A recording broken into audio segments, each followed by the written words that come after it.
Greetings, friends. Welcome to StarryTelling Hour here at the School of Earthstrology. And I am super excited to have a guest storyteller on today. This is Améla Hall of Tula Holistic. How you doing, amiga? I'm doing pretty well. Thanks so much for inviting me to join you. How are you doing today? It's my treat. I'm good. We just had a weird little tech glitch getting Amala in here. So if you feel a little disturbance in the force, it's that. But yeah, I'm good. Newborn baby, and you know how that is. It's been a bit for you, but so waking up and having baby in the hands and watching her learn the world and come in and stuff, it's been pretty amazing. And then also the super challenging times when I don't know how to fix it when baby's crying or whatever.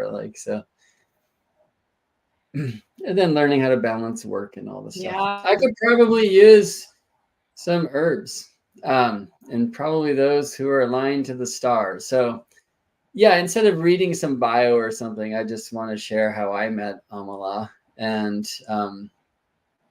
yeah, maybe I can ask you a question that will help people meet you quickly. So we met in Seattle at a friend's house, and we took a walk on the lake. And I can't remember. I have a feeling I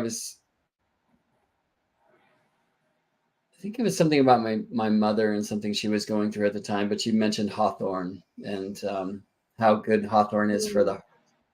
And then you were sharing about all these amazing things, like hawthorn's connection to apple and the pentagonal shape in the apple, like all this just amazing information. But it wasn't just info. It was like this expertise. There was experience. There was the ability to connect the one thing to the other, to the other, to the other. And that really is where I thrive and live. And I took so much away from just that first day or weekend in which we met.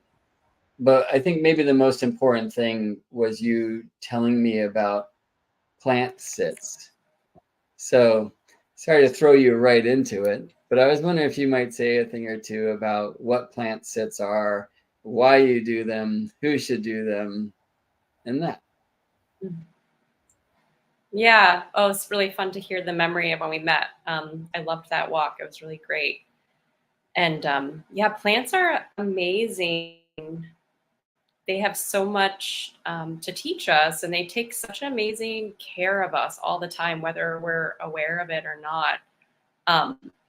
Robin Wall Kimmer talks about in her book, Braiding Sweetgrass, how the indigenous name for plants in some languages translates to those who take care of us, which is just such a beautiful, beautiful way of framing it. And, we really are embedded in a conscious universe, and the plants are so alive and intelligent, and they just speak in a really different way than we do. I remember too, when I met Brett, he was talking about how he would do planet sits and like talk with the planets. And I was like, oh, well, I do that with the plants. You can really come into this communication with a plant by just spending time with it. And I sometimes feel like I receive the best medicine just by spending time with the plants. I also love to take them in as teas and tinctures and food, but there's something really magical that happens when you just drop in more into nature's pace and spend some time with a plant. And I really learned about plant sits first when I was studying with Rosemary Gladstar on Sage Mountain while she was still teaching. And I was going through my first Saturn return, and she was going through her second Saturn return. So that's the first time I did a plant sit. And it was with a little woodland flower. And I don't really, I think I, at the time, felt a little frustrated, like I wasn't doing it right or something. But it's the kind of thing that, I guess with anything, with practice and experience, that the experience really grows, and you start to get more and more from it each time you return to it. But basically, a plant sit's pretty simple. You just find a plant that you're feeling drawn to, and you decide to sit down and introduce yourself. It can be really helpful to have a little bit of offering, traditionally cornmeal or tobacco or some other thing, even a strand of your hair, or something you've made. Plants love things that we've made with our hands, right? Because they don't have that ability. So it's really special for them. And you introduce yourself, and then you drop into a space of heart coherence. And so, you know, you just start to notice your breath, let yourself ground down with the earth. And then you can imagine your heart field kind of wrapping around the plant, and then the plant's heart field wrapping around you. And you just spend some time there and you pay attention to everything that arises. So it might be a sound or a sight or a song that you haven't thought of in years that pops in your head, or a feeling. You know, you might have an emotional experience, and these are just some different ways that the plant is communicating with you. And sometimes you'll be having all those kinds of experiences at once, right? I think it's called like synesthesia, right? When all your senses are kind of combining into one experience, and that's how you start. That's really how you do a plant spit. It's, you know, just spending time, and sometimes you kind of drop into that place of you don't know how much time has passed. So it's always good to kind of have a clock nearby if you need to get somewhere. But it's really nice to do something like that when you don't have a time constraint, you know, that you have to kind of zoom off to. You know, humans move pretty fast. Plants are kind of more into the nature timeline. So there is this slowing down, and I think it's so helpful and beautiful for us as humans when we take that time to kind of slow down and connect with the earth and the pace of nature. It's really good medicine for us.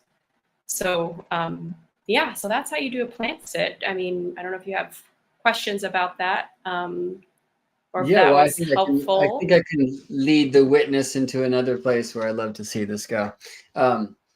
Yeah, I mean, I love the idea of this as a practice, not only to connect to that plant spirit, and that this can be done in any way. Like, you know, I think it's actually when you kind of described plant sits to me where I was like, oh yeah, I do planet sits, I guess. And I've definitely had one of those stories I love to share about a connection to a particular star that I had was with a song, like you were just speaking about, where I remember I was in Bend, Oregon at my dad's place, and it was the middle of the night, and I was out with the stars, and there was a particular star that was just, you know, look at me. And it happened to be a very bright star. And I fortunately resisted the temptation to point my iPhone at it and have the astronomy app tell me, you know, its ancient name. And I was like, you know what, I want to know this star's name. And I was like, hey, star, like, you're amazing. I'm Brett. I'd love to meet you. Like, what can you teach me about you? What can you teach me about me? And I just so clearly heard Revolution by Bob Marley, like super loud, as if maybe my dad started playing some music in the house at 3 a.m, which is crazy trippy. And then my dad's birthday, different year, is the same as Bob Marley's. And then Bob Marley was kind of like, as far as that role of like where your dad's supposed to share cool wisdom nuggets with you, he was my dad for a while. And all sorts of things happen. Anyway, so I just know that star is Bob now. But I later learned that star is very involved with revolutions, like that's been known throughout time. And we have strong alignments, especially with Mars and Saturn, to that particular star that I will leave unnamed, because I invite you all to find your own name for that star. That it has to do with revolutions. And here I was hearing Bob Marley's Revolution. It was as if this star was like helping connect to me personally and speak to me in a language that I had understood. And, you know, that hearing that song, it also brought me back to a time in my life and all the things, right? So it's just so much more than like reading in some book. And so another thing, well, I want to reflect on something you just said. So Koa, who's now about to turn 9 in this month, he was telling me the other day how much he loves oat milk. And I was like, dude, oat milk loves you. Oh. And he's like, why? I drink it. Right? He's like talking about how he like kills oat milk. And it's like oat you know, it's awesome. And I don't know much about it, but I assume it like pretty much stands still. And now like it's gone through all these processes and went to some store and some truck, and now it's in you, and it actually gets to like move around and see the world. So when you were saying that thing about, you know, bringing hair, like something that you've created, like something, because now this plant gets to experience like the movement of hands, I really love that. So I, you know, I love just kind of like wondering where this piece of selenite came from.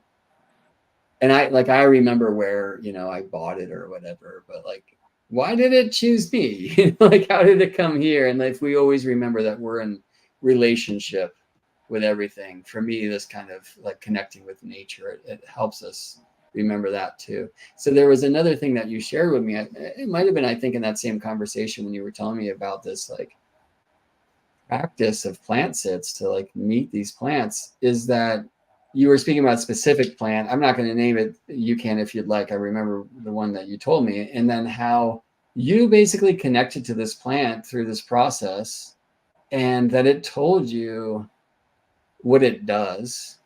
Like, you know, medically, I'll use that term. I don't know if it's the right term. And that like what you received from this plant was totally different than what the books and what the teachers say. But that fortunately you had a teacher who was wise enough to say, oh yeah, well, that's what it does for you then. And I really love that too, because, you know, when we're looking back into history and trying to find like what the elders said, really it's only through our own experience where we can cultivate expertise and wisdom. And, you know, I always teach like there should be as many astrologies as there are astrologers. And when you find your own way, like people are going to come to you for that, and they're going to align with you and your medicine. So that, like, that was a really profound, I think, an important teaching that I received from you that day. Like, it's okay for things to work differently for you and through you than maybe the books say they're supposed to. Oh, thank you for that reminder and reflection. I love that you gave the example of oat milk, just because, you know, we are in Cancer season, and I really consider oats to be a plant, a lunar plant. I think a lot of other astroherbalists do too. So we can talk a little bit about that in a minute, but you know, I think that is the beautiful thing about doing the plant sits, is that you get to cultivate direct relationship. And you know, I think that's how people learned how to use different plants, is they learned it right from the plants themselves. And there's, you know, some evidence of that, but there's no way that, you know, humans just figured out all these medicinal uses of the plants through trial and error. I mean, there's so many plants, right? How would people figure that out? And there's toxic plants. And so yeah, there is this ability to form that direct relationship, and maybe to learn something no one's ever known about that plant before, because you have a unique relationship with that plant, and we're all a unique expression of the intelligence of life that flows through us. And Matthew Wood, who's a really amazing herbalist, you know, he figured out that mullein root helps to align your spine, which that was nothing that, you know, any herbalist had figured out before that we know of. You know, we use mullein leaves for the lungs, and then mullein flower usually for the ears, but no one, you know, that we know of had figured out that you can use the root and what it was good for. And just by spending time with the plant and working with it, he figured that out. So you know, and I think maybe the story that I had shared with you was about a plant sit I did with Natal. I was living on the same property as my sister and her family at the time. Like, we had our own houses, but we shared the yard and the fields, which was really awesome for the cousins. And I was doing a plant sit with Natal, like on the edge of the yard. And my sister and my nephews came home, and I just decided to stay in the plant sit and not, you know, acknowledge them, because I was like, oh, they're just gonna think it's me, this crazy plant lady. But I had this amazing sit with nettle, and it, nettle's an amazing alternative, right? It really supports your pathways of elimination. And the vision that I received from the plant that day was that it helps open you up so you can receive more light. And so I had this real experience of the spirit of nettle moving through my system and opening me up in a way that I could actually receive more light into my system. And it's really beautiful. And I guess it kind of makes sense if you think of, if you have less inflammation and toxins, but I just had never thought of the plant that way. And then I went and checked in, with my family afterwards, and I just thanked them. I was like, oh, well, thanks for just letting me continue the plant sit. And they're like, what? They didn't even see me, and they had been playing in the yard. I was like 5 feet away from them. And I think I had really just merged with the forest and the plants and the nettle, and really kind of just, I was like cloaked in nature. So that was a very cool experience, not just from receiving that from nettle, but also just, it was like, I was like really just cloaked in with the forest. So. Yeah, a place that brings me, which is fun. And it wasn't nettle, by the way, it was Oregon grape that you were telling me about that day. But nettle is a plant, because, it's spiky and associated with Mars, as spiky plants often are. And it's one of many plants that also is known for this reason to be associated, amongst many other things, with protection, right? And it's almost as if it was kind of protecting your plant sit, right, by helping you like be shielded in this cool way. Yeah, well, there's this whole other story, but I feel like it's going to be a sidetrack. I want to share this though, because I love synchronicities. Diane's here, who's in Constellations and who's gotten to see your teachings there in our community. So she wrote, hello, always excited to hear interesting plant correspondences from Améla, as am I. Well, Diane just recently sent 4 plants to my family, which was so sweet, one for each of us. And one of them was mullein. And I've known mullein, I think you actually, maybe it was you, or maybe when I met Seja Popham, at the same time, I actually got to see Matthew Wood speak and some others at Judith Hill's conference in Oregon that was then happening, the Renaissance Medicine Conference, I think it was. But that mullein's like good for lungs and is a Mercury plant for that reason. But when it's also connected to the spine, then in the kind of Astro-herbalism correspondences, does that then introduce a connection with Sun, who in medical astrology is associated with the spine, or with Saturn is associated with the bones and the framework? And then is that something where like Matthew or you or Astro-herbalists will then kind of play and see where those connections reside? Yeah, well, there's different ways you can work with preparing the medicine to kind of strengthen and draw out certain qualities. And so, from the Astro-herbalism perspective, if you were preparing like a spagyric tincture of mullein root, you could prepare it underneath, under solar rulership to kind of strengthen and draw out those qualities, because the sun corresponds with the spine. But if you were maybe preparing the leaf for the lungs, you could, prepare that under Mercury rulership. I think classically, mullein is actually considered a Saturn plant, but as you were talking about like direct relationship and things like that, and everything's always evolving and understanding is changing. And, I don't agree with all the classical rulerships that you see in old texts, or I don't use those, because for me, that plant might be more lunar or Venusian, or, so, I think there is some art too. And that comes in, when you are preparing these medicines. And, but yes, you could prepare the mullein root, on a Sunday at sun's hour. So that would be the first hour after sunset. really strengthen it. And ideally the moon would be in Leo to strengthen it as well. And maybe it's even in its waxing phase, right? So that would be like the ideal time to really strengthen the medicine with the solar. But, you know, you're not always going to get that window. And so you kind of have to look at, well, I have like 2 or the 3 things that are going to make it strong and just go from there. And it's still going to strengthen it. And it's really your intention and, you know, being the conduit for the medicine to be birthed through that is really important too, I think, in the process. So, fun story of my personal ignorance.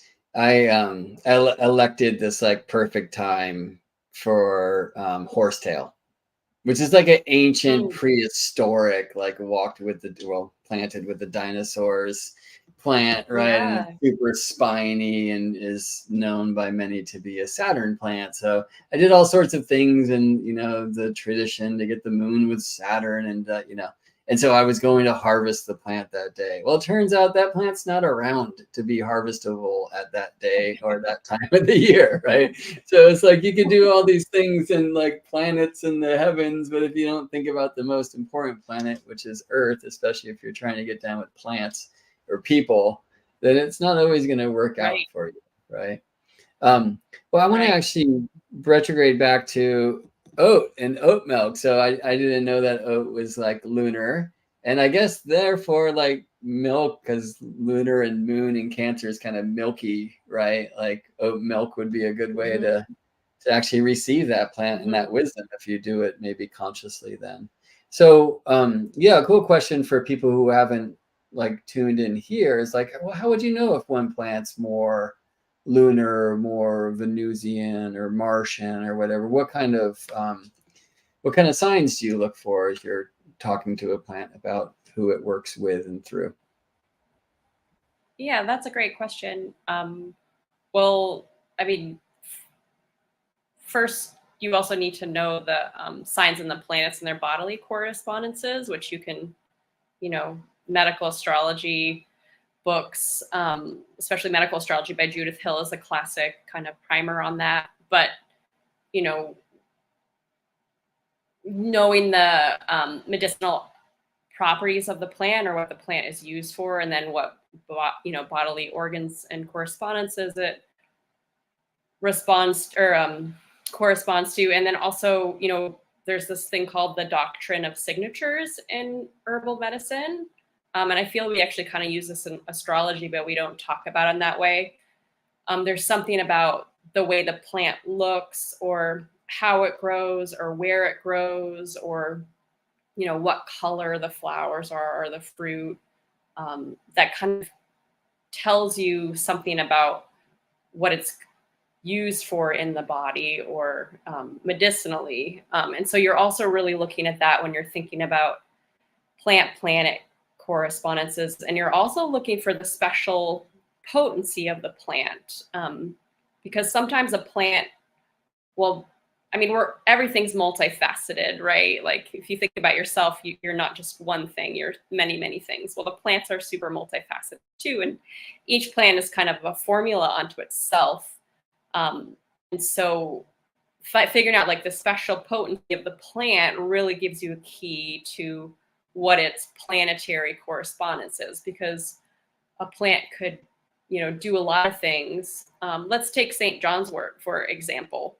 You know, St. John's wort had gotten a lot of attention, you know, over the years as being an antidepressant, but it actually doesn't really have any antidepressant actions. It's a hepatoprotective, so it protects your liver. Like liver corresponds with Jupiter, right? It actually speeds up liver metabolism. So that's one of the plants you have to be really careful about taking internally if you're on medications, because it'll speed up how quickly your liver is processing your medications. Most plants are really safe to take with medications, but it's always a good idea to read about a plant in at least 3 sources and maybe ask your doctor if you are on medications, just to make sure there's no contraindications. But St. John's wort is one of those plants. And so, all right, so you think like, okay, Jupiter rules the liver, maybe it's a Jupiter plant. But St. John's wort also has this amazing capacity to regenerate your nerves. topically and internally. And so you think about the nerves being associated with Mercury and also the moon, kind of more the active aspects of the nervous system are kind of Mercury, and then the more receptive qualities of the nervous system are the moon. But then St. John's wort, I mean, it's got this these sunny yellow flowers. It blooms around the summer solstice. And if you look at the leaves, they're actually perforated, like they have little teeny holes in it, so they let the light through. And when you take St. John's wort internally, it actually makes you more photoreceptive, meaning you can receive more sunlight. So you have to be really careful if you're taking it internally about getting sun exposure. But if you live in the northern hemisphere, that can actually be really helpful in the winter months because it actually makes you more receptive to the sun's sunlight when there's not a lot of sunlight and the strength of the sunlight is diminished. And then also St. John's wort is has a sunscreen. When you use it topically, if you make St. John's wort oil, it actually is sun protective. It has naturally like an SPF of 15. And so those are two very solar qualities along with the sunniness of it. And then also, I mean, we also associate the sun with core vitality. And it's like when your liver's doing really well, like your core vitality, right? When your nervous system is doing well, your core vitality is stronger. And so most people generally categorize St. John's wort as like a solar plant and prepare underneath that rulership. And, you know, so the plants are so multifaceted and there's so many different dimensions to them. And so just kind of really, I don't know any other plant that makes you more photoreceptive when you take it inside, but then also sun protective when you use it topically. And also St. John's wort oil is amazing for muscles and joints and like nerve regeneration as well. But, you know, milk oats, like we were talking about oats being a lunar plant. I don't know if you've ever come across oats growing, but like they are so peaceful and they just kind of sway in the wind, and you just feel peaceful when you see them. They actually grow. I've seen them wild in California. They're along the paths and stuff. It'd be fun for you and Koa to find some. But they're most medicinal in the milky oat stage. And so the seed heads form these little pods. And if you squeeze them, there's like kind of this milky latex that actually comes out. And so that's the most medicinal stage of the oats. Oats at any stage is really nourishing for your nervous system. So it's really calm, grounding, nutritive. So that's kind of things we would all associate with the moon. They're also really soothing topically, right? People will take oatmeal baths, like if they have poison ivy or a rash. And they're also soothing to your digestive system if oats agree with you. Some people are allergic to oats, but if they agree with you, right, it has this demulcent quality, which we would also associate with the moon. But the milky oat stage is the most medicinal. So usually they're harvested and either made into tincture, or some people will dry them for tea, but the fresh milky oats tincture is just the most amazing tonic for your nervous system. And you can really feel your nervous system being more relaxed and grounded as you're working with them. I mean, I kind of feel like instantly when I take them. But if you were, oops, sorry, my computer just slipped. If you were, you know, really stressed out and hadn't needing that, it might take a little time. But they can be really helpful for people who are coming off substances as well, to just kind of really help nourish the nervous system and help eliminate kind of withdrawal symptoms and stuff like that. So I know I just kind of went off on and said a few things. That's how we roll around here. That's what we want. I want to put this comment on the screen from Moni, which is so sweet to hear. Oh my God, I needed to hear this so badly. I'm suffering from major neuropathy after major surgery at the beginning of May and have been getting down about it. Thank you. So that in response, of course, to what you were sharing about St. John's wort. And yeah, I mean, there's something about kind of filling our light, right, in the solar energy, just kind of turning that bit up. And I love that image that you were sharing before, this kind of almost contradictive ability of the plant to both like open your experience of sunlight and also protect you from the light of the sun. But I think part of that too, like in a like astronomical experience, right, is like when we're able to really kind of gaze at the sun at sunrise or sunset.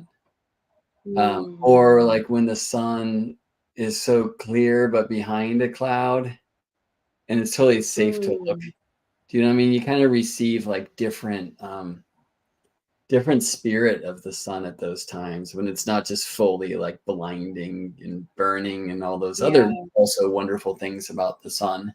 Well, so kind of random time, but there is no random time. I just want to share Améla's website with you all, which is tulaholistic.com. I'll put that in the comments because Moni or any of you, if you're interested in receiving like a personal approach using your astrology chart and otherwise and what's happening in your life right now to receive some plant wisdom and maybe have a spagyric or tincture that can help.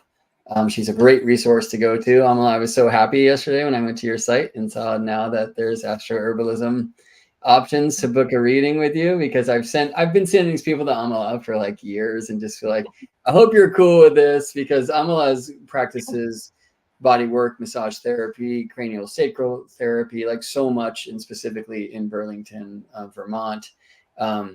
But you know, this ability to share this plant wisdom and planet wisdom and the correspondences obviously frees you up to do that for folks that your hands aren't touching in that moment. Probably cranial sacral, I would almost imagine too.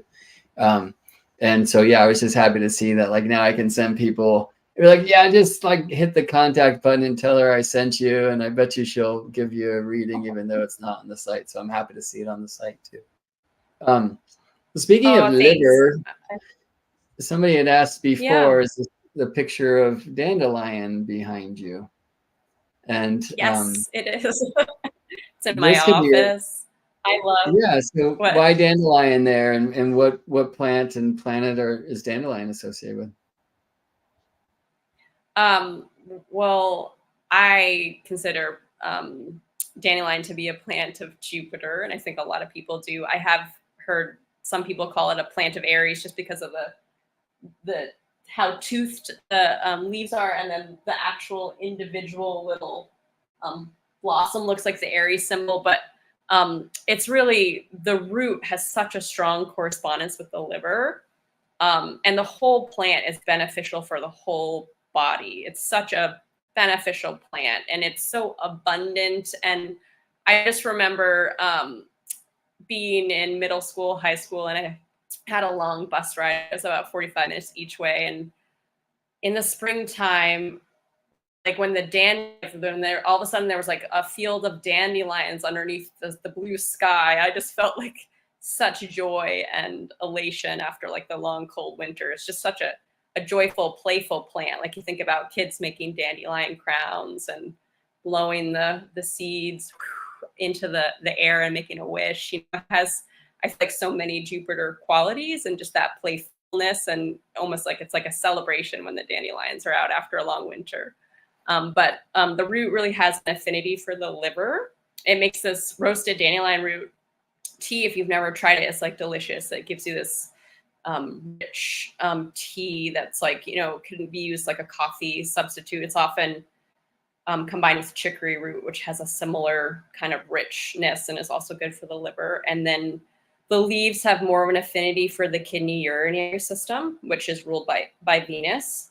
And they're really great, you know, eaten fresh in salads and things in the springtime, right? It's one of those traditional things like in Europe that people would just pick some of the spring greens and eat them. And spring is a natural kind of liver time of year, when after like the deep kind of kidney time of the winter, where the body is ready to kind of open up and do some detox. And so these spring greens like dandelion really help us do that at that time of the year. And then the flower has more of an affinity for the lymphatic system and is also edible. So you can eat that or make it into an oil. Like I sometimes will include it if I'm making like a breast massage oil or a lymphatic massage oil, because it really moves the lymph in a gentle way. So the whole plant is edible and beneficial. People don't usually eat the stems, but you can. They are edible.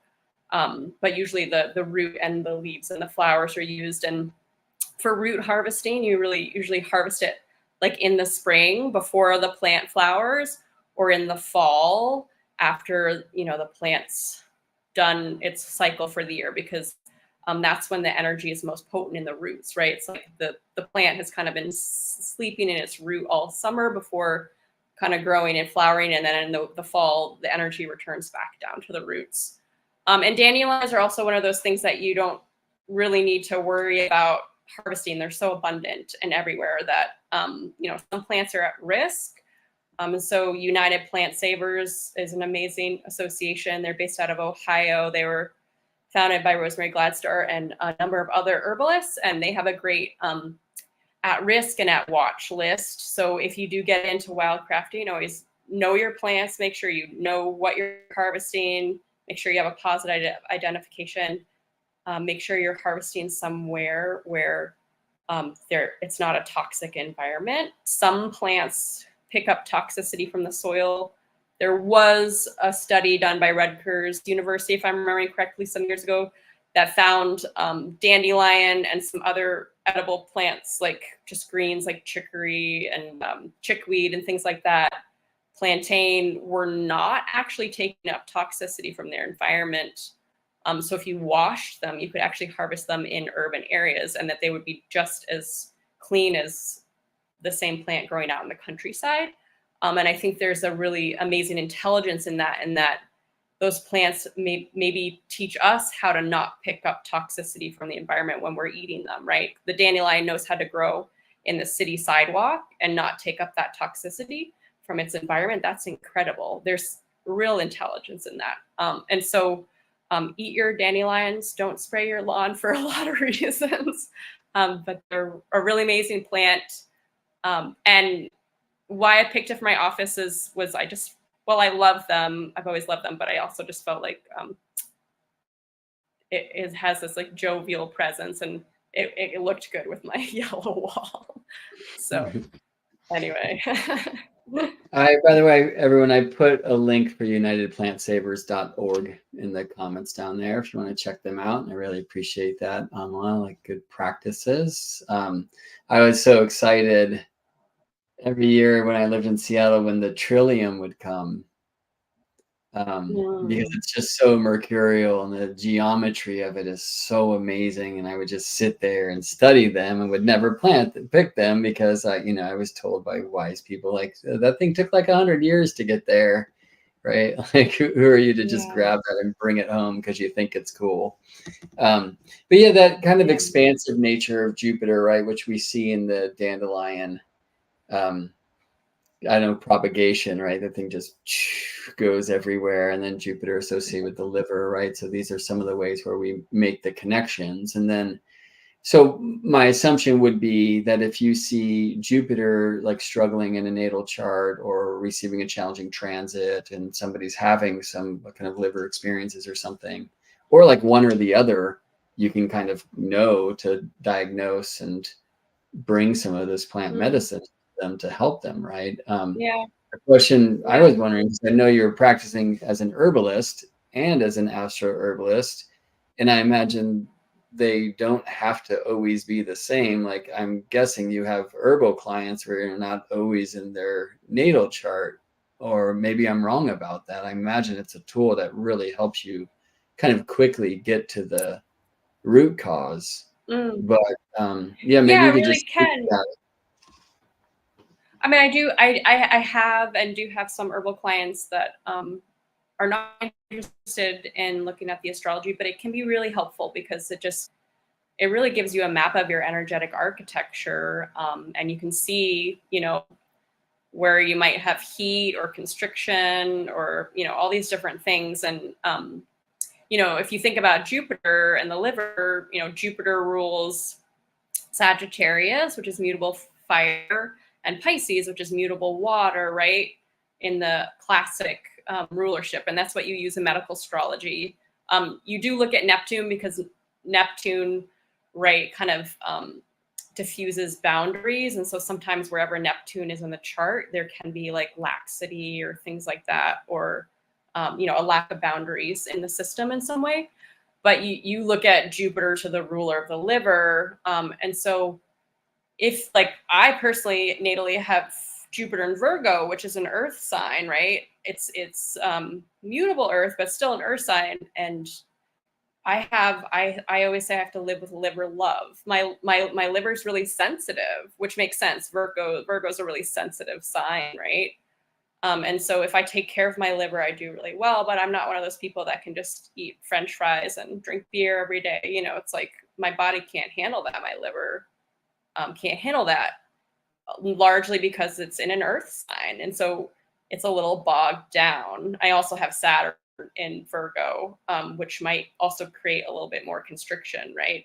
So you are looking at those things, and it's really helpful because you can just be at peace with who you are and what you're working with, and then you can learn how to work with it in a good way, and you can really thrive. You know, we're all unique. So it can be super helpful just in fine-tuning formulation, and also sometimes finding the root of something, because you always want to make people feel better. You always want to make yourself feel better by working with your symptoms. But if you can really find the underlying cause of why that's happening, and go to the root of something and also give that support, right, then you can really heal on a deeper level. And I think a lot of what we end up doing is like symptom management, which is a good thing to do, but you can finally really find some deep shifts if you can kind of get to the underlying causes of things. And so the natal chart really helps with that, because you can see the energetic architecture. And it also really helps with transits, right? Because sometimes you start experiencing something, like maybe you're having a Uranus transit and suddenly you're experiencing spasms. It's nothing you ever experienced before. It's probably connected with that Uranus transit, because one of the things, you know, I mean, Uranus is sudden change, but one of the things in the body that sometimes can show up of is actual spasms. So yeah, it's really helpful. Have And you you're always found looking for any confirmation. times when the opposite's true, when like the astrology kind of distracts you from where you would find the right, I don't know, Hmm. herb to help? Oh, that's a great question. I mean, I think maybe the time where astrology wouldn't be helpful is if you start to like, you know, just because you have a signature for something in your chart doesn't necessarily mean that you're experiencing a challenge around that thing. You know, so if they're looking at their chart from a medical perspective and they see, oh my God, I have, you know, like Mars conjunct something, and then they feel like, oh, they have heat and inflammation in this place in their body that they don't actually have, right? You know, because so sometimes if something's going on, you can always find the signature for it in the chart. But just because you have the signature of something potentially in your chart doesn't mean it's actually happening in your body, because, right, you might already be in balance with that part of yourself. Right. And so it's not causing trouble for you. I mean, I guess that's the time where I could see where it could, you know, or if you go to a practitioner and they see something in your chart and they say, oh, you must be experiencing this thing, doesn't, you know, I don't work with people in that way. I never tell people what they're experiencing. I like to ask a lot of questions if I see something, to kind of help figure out what's going on. But I mean, I think that's a danger for astrology in general, right? If you have a Absolutely. hard aspect and then someone tells you your life is going to be a certain way because they see this hard aspect. I mean, our challenging aspects are what really give us an opportunity to do the soul work, to shine in the ways that we're here to shine. You know, it's like those challenges really like give us an opportunity to grow and to evolve. Totally. And it's why timing techniques are important, you know, like you were saying about a Uranus transit, for example. Like if you're feeling that kind of overstimulation of the nervous system, for example, it might be trying to awaken a part of you that hasn't been seen yet. I mean, if you have something in your chart that you might interpret as gnarly, and be careful with that, because of course you can create this self-fulfilling prophecy experiences, right? But like, it doesn't mean it has to show up that way every moment of every day. And there might be a time in your life, or different times in your life, when it's kind of like activated and brought forward. Like, so you were sharing about Virgo, Jupiter, and Saturn now in Pisces, and feeling some of those activations of those planets, right? Then we can also see in astrology a nice thing about timings, like on one level, like, hey, this has a beginning and a middle and an end. So don't feel like you're in this forever. But so importantly, but what's its intent? Like, what does it want to do for you? This isn't just something being done to you, right? Well, I didn't give you any warning about this, Améla, but I kind of wanted to go into a couple specific plants. So hopefully they're plants that you know. And this completely just based upon some happenings in the right now. I want to read from this old Hermetic text, which is translated throughout time in many different ways. This is, I don't even know how to pronounce that.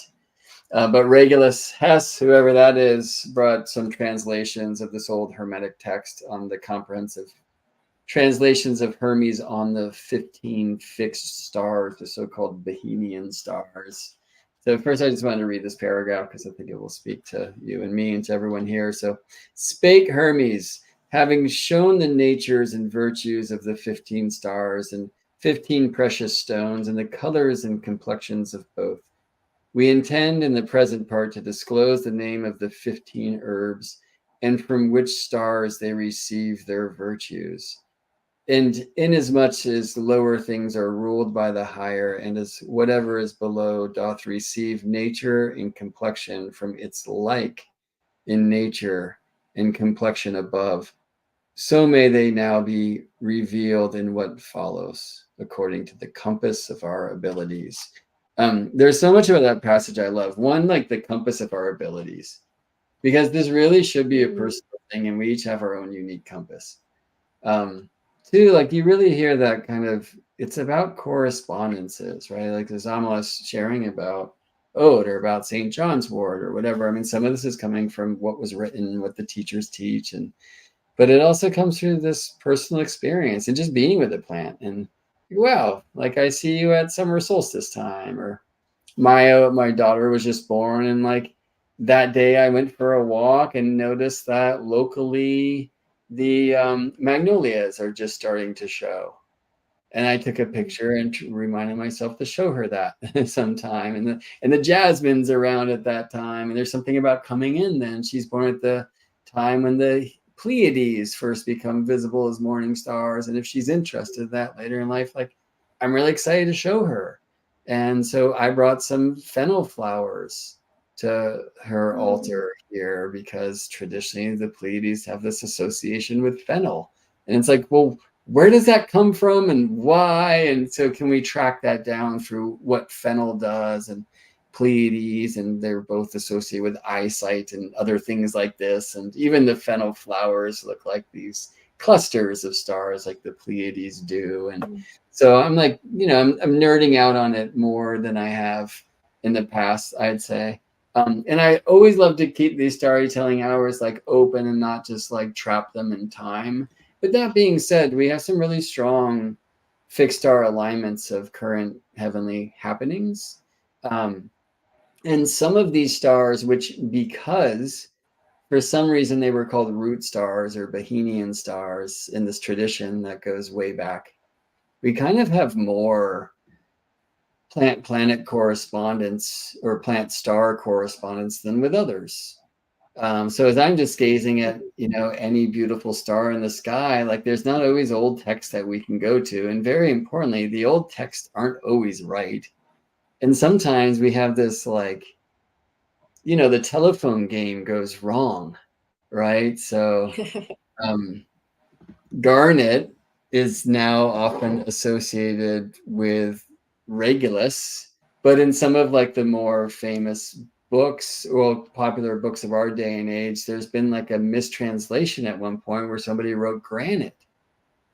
And so maybe that was just supposed to come in. So there's a lot of like astro magicians out there working with granite and Regulus, and we've found that actually that was just kind of a bad translation at some point that was then kind of repeated.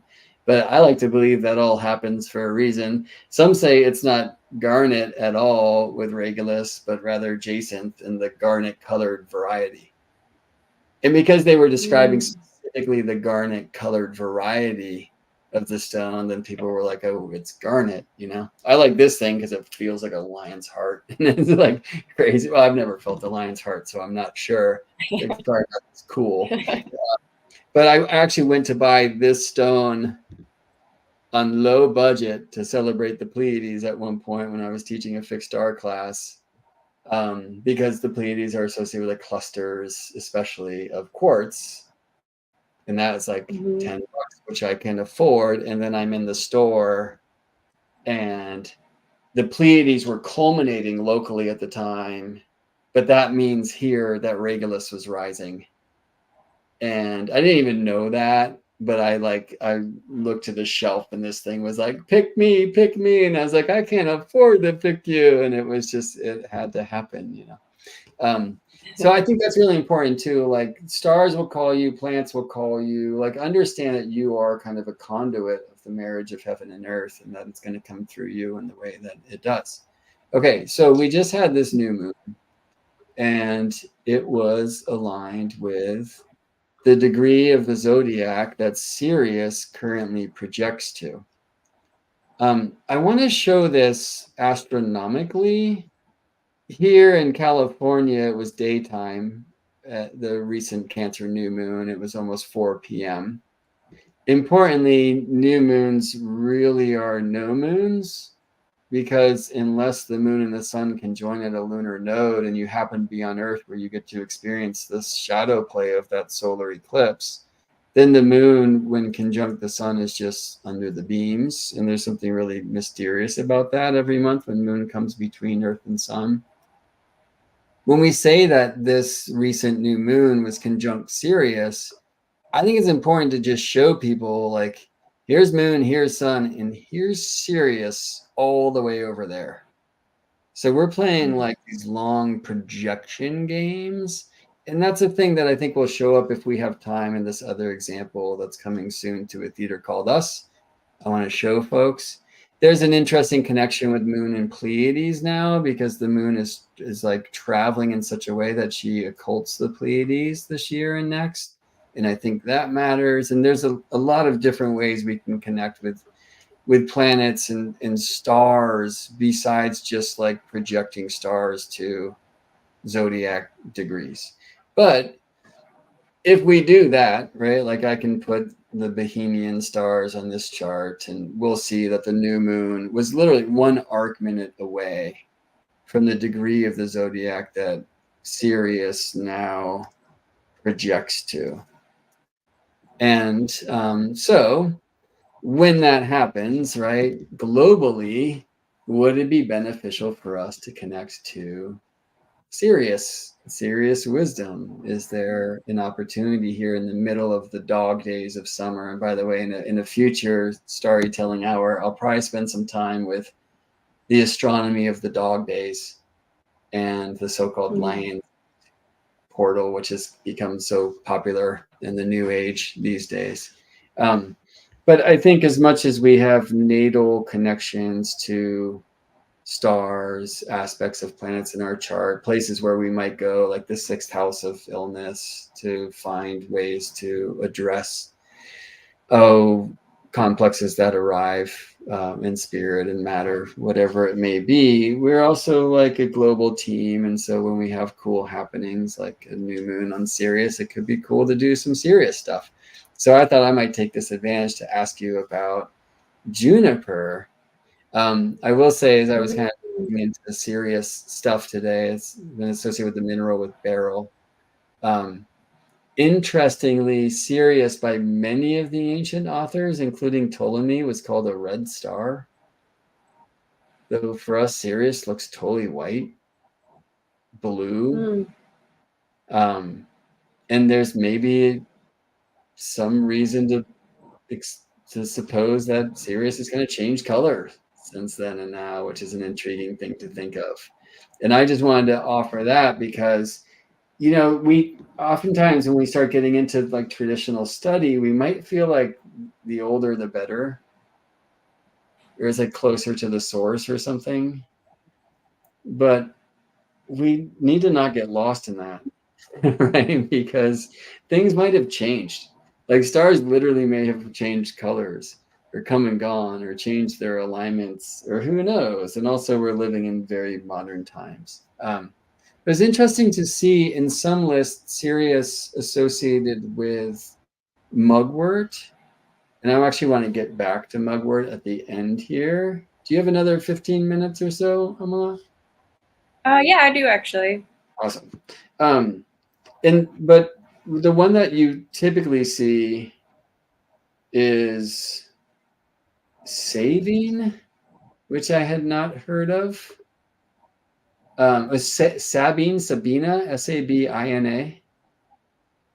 And then I had seen juniper, but it just turns out that Sabina is a kind of juniper, right? It's like juniper shrub. I'll put some images on the screen. Mm-hmm.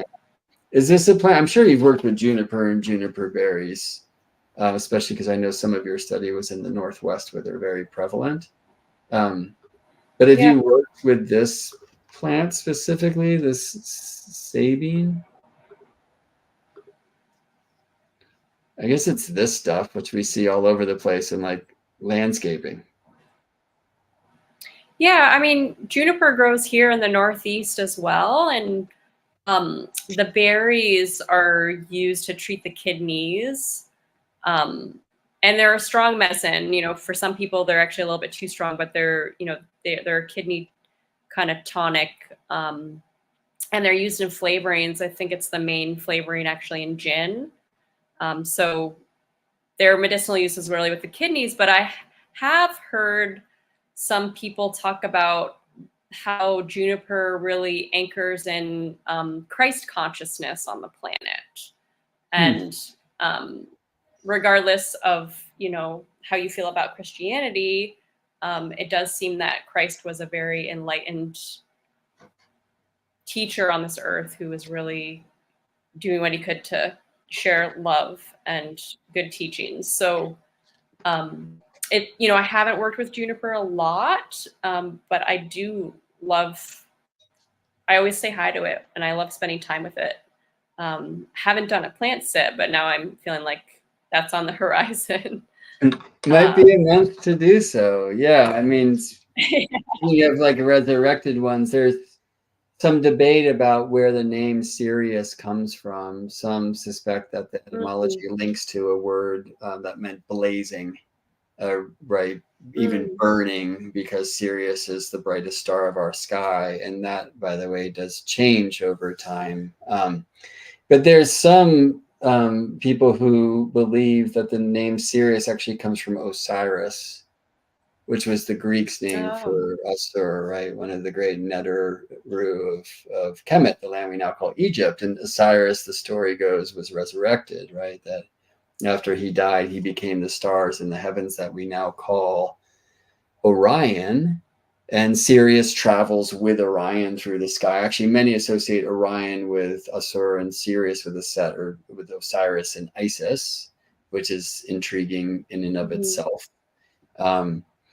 Some called back in the day Sirius Thoth or Thoth, who would be Jehudi. But I'm sure the reason therein is because he was the keeper of the days and the one who brought astrology and the calendars and the like. Like Jehudi was also associated with the moon, not because he was like a moon god, that'd be Khonsu, but because the moon is used to keep timings. And Sirius in the day was a star used for the Sothic calendar, like Sothis was one of its names, right? Like the heliacal rising of Sirius, at one point in time is aligned with summer solstice in the northern hemisphere and the flooding of the Nile, and on we can go. But yeah, it was just interesting to ask you about juniper, and it sounds like instead I'm just inviting you to meet juniper more. So report back. And yeah, which actually feels like a decent time to to share that Améla, who, again, you can find Améla at tulaholistic.com. She is also teaching once a month in the School of Earthstrology's Constellations community, which has just been a wonderful place. And actually, I need to hear the last class that you taught. I was with the baby, and it's time for me to go back and hear. It's one I'm particularly interested in, like the Gemini Mercury medicines. And so once a month, I teach a class on Earthstrology. I actually went for a really deep dive marathon on Saturday into Venus cycles and phases. We did 6 hours of transmission and live chart examples. Awesome. Which was fun, and it's a lot. But Amala's teaching a monthly class on planet correspondence as the sun moves through the signs. Phelan Shiva is leading an Astro Tarot correspondence circle, who actually meets tonight at 4 p.m. in Constellations. And Alyssa Luna is transmitting a monthly Astro embodiment practice as the sun moves through the signs as well. And we invite you to come hang out, check it out. It's an amazing space, wisdom community with folks of like mind and heart, where we're sharing love for things like plants and planets and correspondences all around. So I just put a link in the chat there. It's geminibrett.com/constellations.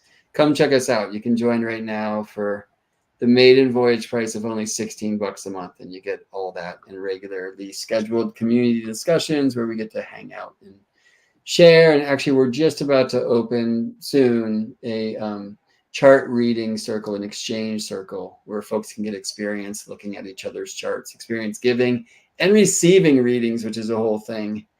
We just want to make sure we're doing that in like a grounded way, because of course all sorts of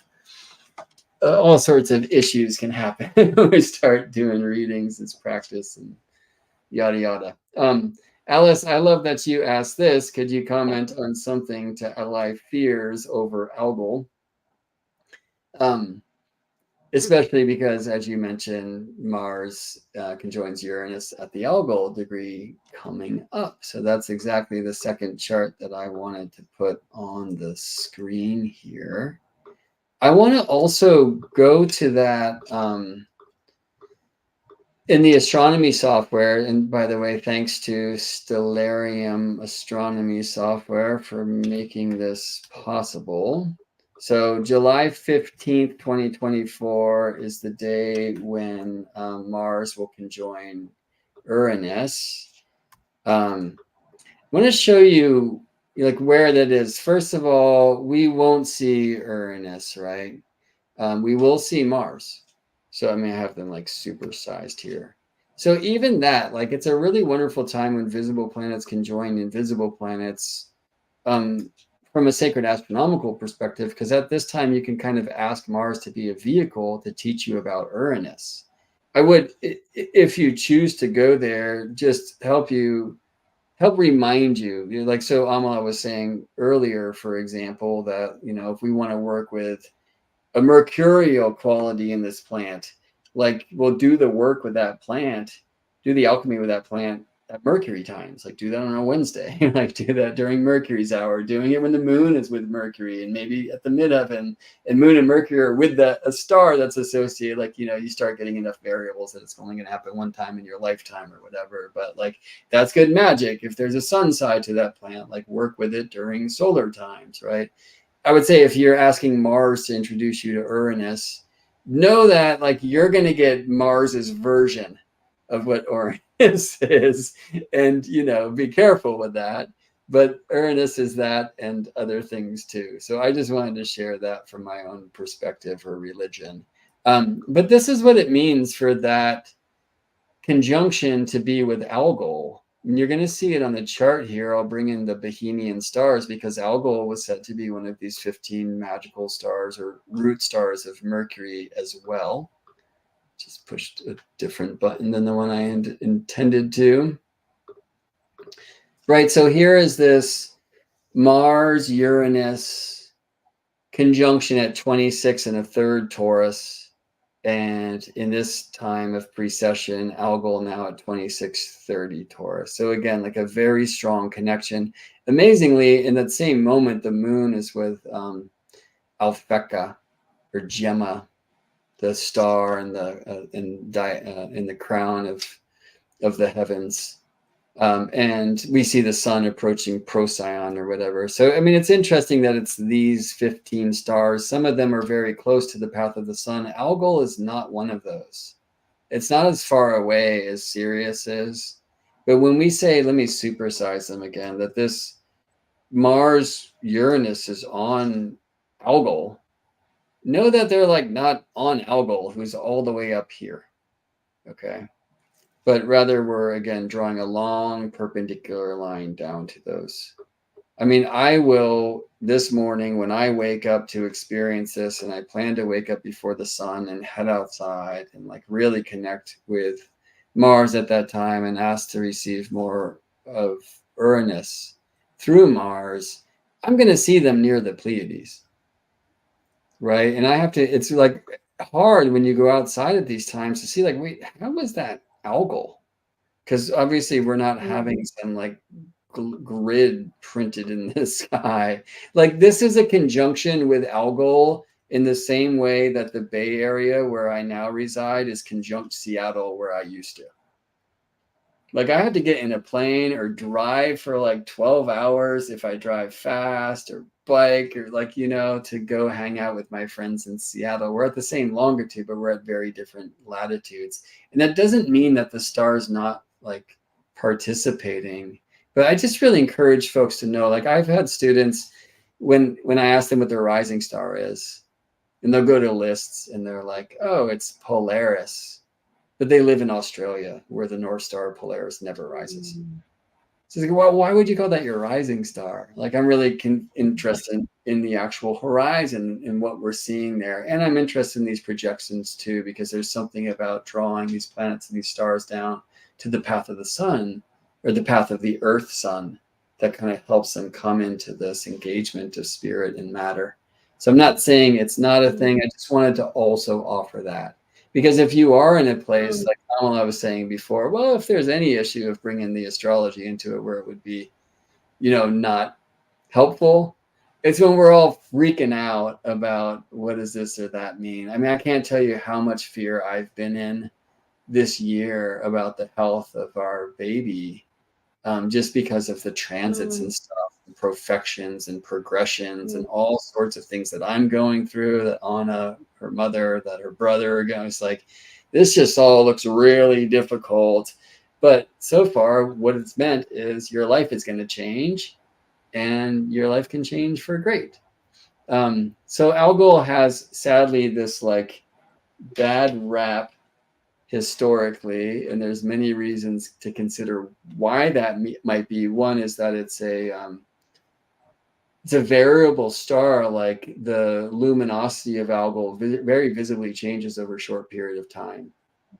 It's like, what is it that would have, you know, and especially when we can't understand a thing, you know, especially those of us who are mentally inclined, like that's the enemy. You know, like we couldn't in the old geocentric models of astronomy understand why a planet would retrograde. And I wonder if some of the retrograde like delineations that exist today in astrology are remnants of that pain from the old astronomers who couldn't figure the thing out. Some suggest that a comet that once came and blasted the earth and almost completely exterminated our species came from that zone of the heavens where Algol is now. I wanted to read this. This is from Christopher Warnock's Fixed Star Sign and Constellation Magic, which is a cool text. He actually starts with these 15 Bohemian stars of Hermes, and of them he begins with Algol. And probably because Algol is the one that projects to the earliest zodiac degree if you start with Aries, but many magicians actually say it's a really good star to start practicing with, which is crazy due to its reputation. So let's read this.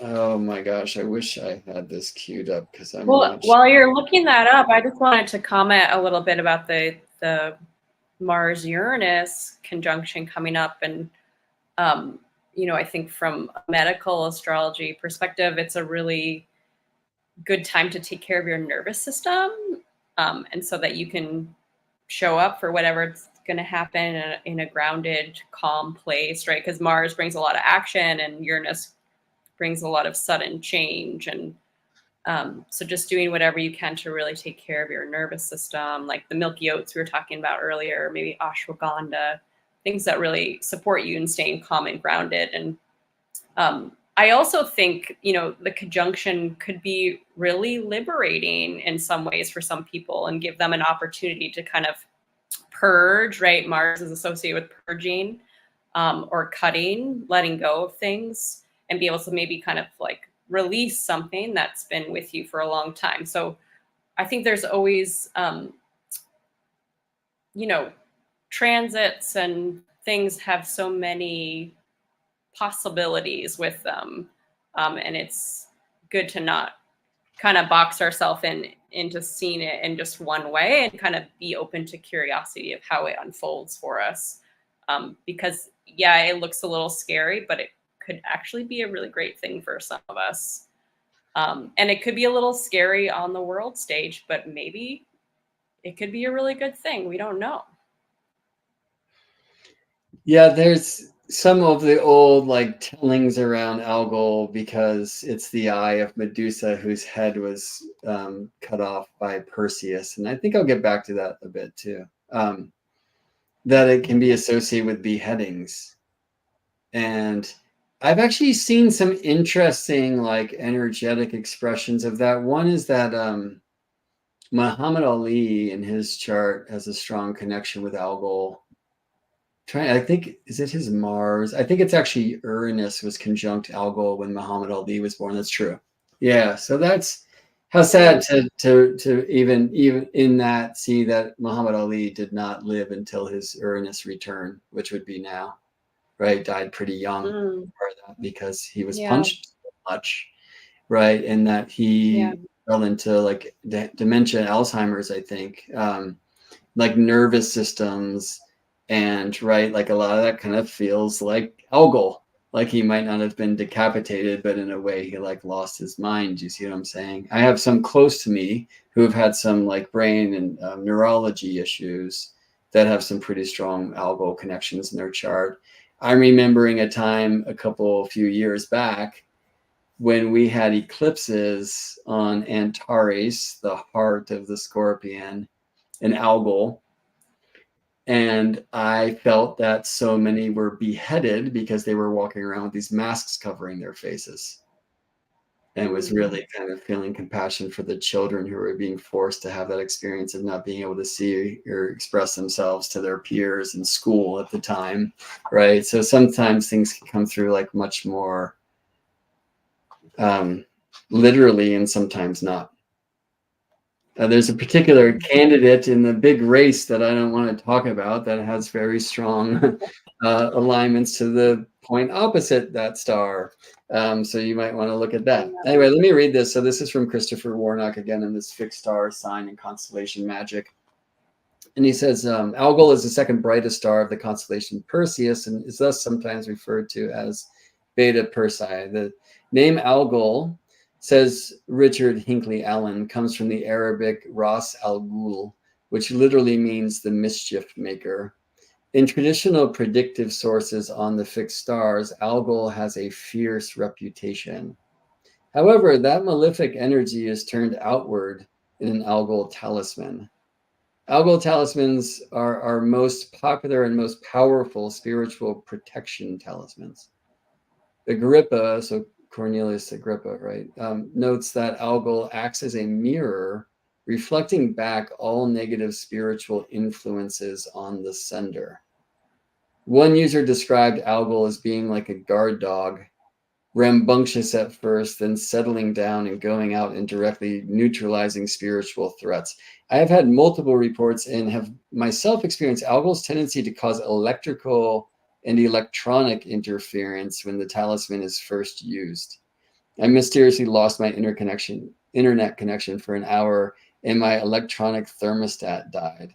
One user had his entire block lose power. Less frequently, but still regularly, clients have reported that while wearing their Algol talisman, weird or freaky people took one look at them and fled. He offers this invocation for Algol that he wrote. Actually, it says, "O Algol, hail unto you, Beta Persei, O Ras Algol, fearsome, powerful star. I ask that you grant me personal protection or protect these people in this space from incantations and all attack, and reflect all attacks back upon the attackers." For me personally, I'm good with all of that except for that last line.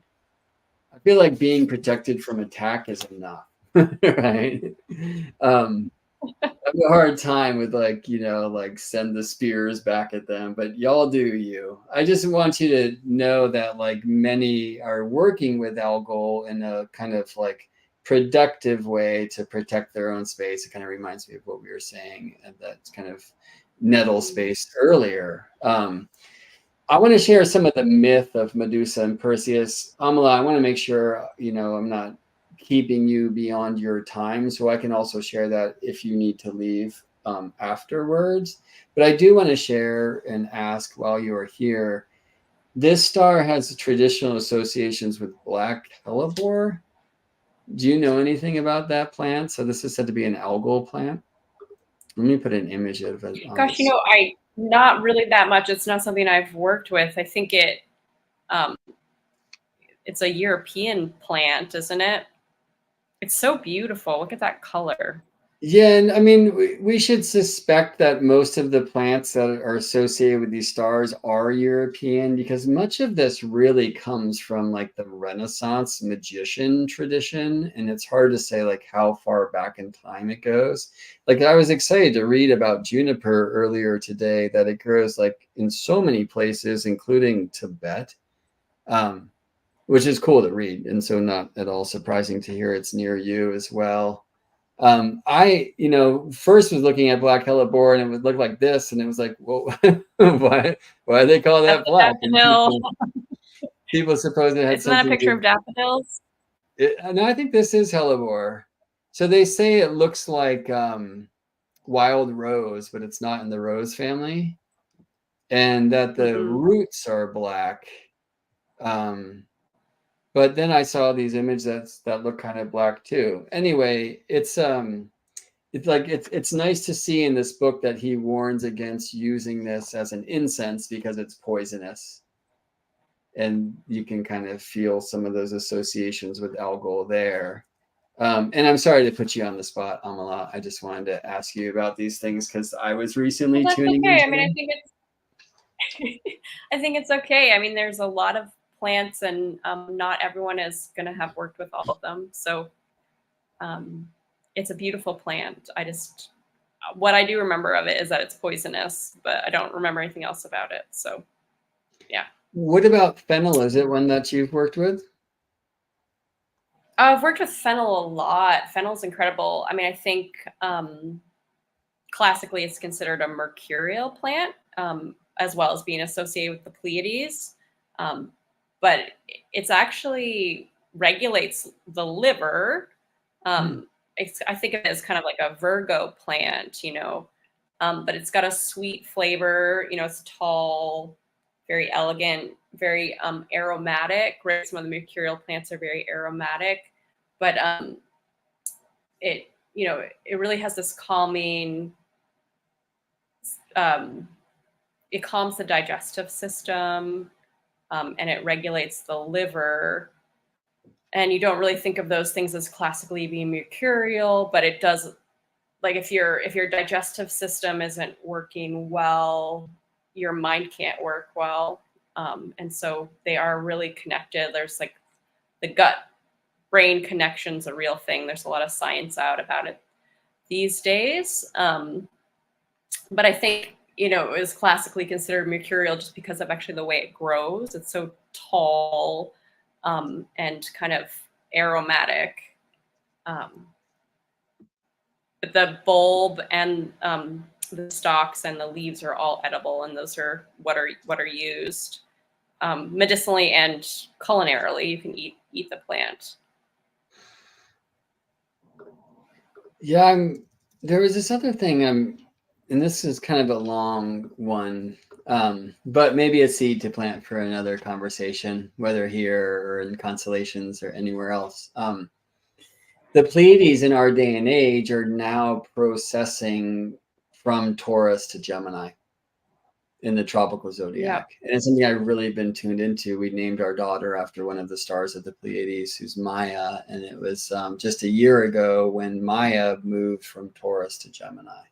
Alcyone is the star of the Pleiades that many work with kind of specifically for Pleiades stuff. And it moved into Gemini before Maya did. There's a couple left.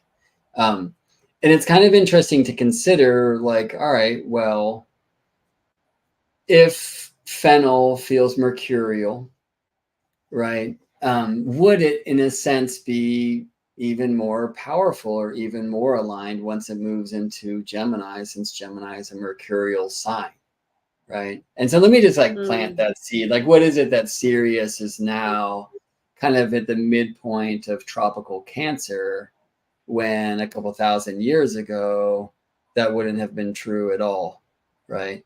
And there's something in general in this turning of the ages time to really consider constellations versus signs and the entanglement or the I should say the meshing of the two over the great ages. And this would be a really fun way to kind of bring this more into the body, to see if in some senses like the correspondence of plants with stars and plants with signs would kind of shift as precession happens. But maybe the last question I'll ask you here, because I think that one is so long, is you're just sharing about how fennel, it feels mercurial, it feels Virgo, and even though it can be associated with the liver, which, as you were saying earlier, is associated traditionally in medical astrology with Jupiter. But here's a place where, I mean, just as you described before, Jupiter is said to keep a home in Pisces, and therefore said to be exiled on the opposite side of the world, as he was in Virgo when you were born. But there's something about, when we have a condition to bring about, like, let's say I'm going through a Mars thing, and there's too much heat or something like that. Well, sometimes you really want to cool it down and do stuff that's opposite to Mars, where at other times you might want to actually crank up the Mars, right? And I don't have, as you do, the kind of medical language to express that, of like, counter whatever. So could you just say a little something about that and see it? Maybe there's and actually there's there. I think my mind's getting a little tired, but I forgot to say that actually the liver is co-ruled by the sign of Virgo as well, not just Jupiter. If you think about Virgo, right? I just wasn't thinking about it before we were talking, but Virgo has that ability to be discerning, categorized, right? And the liver is like metabolizing everything we put in our bodies and processing all the hormones we make and breaking them down. And so it's actually, the liver is also associated with Virgo. And I just didn't think to say about it before. But I think what you were speaking to a moment ago is this concept of sympathy and antipathy. And so sometimes you will use sympathetic medicine, which is a like cures a like.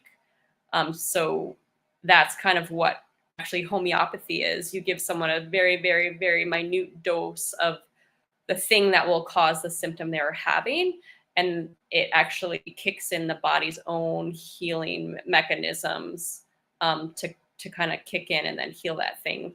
And then antipathy is when you will use the opposite, right? If someone's hot, you'll giving them something cool.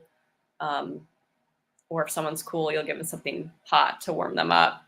But, sometimes with fevers, you will give somebody a cooling medicine, but other times you might actually give them something that's warming. And then their body is going to sweat and cool down in the process.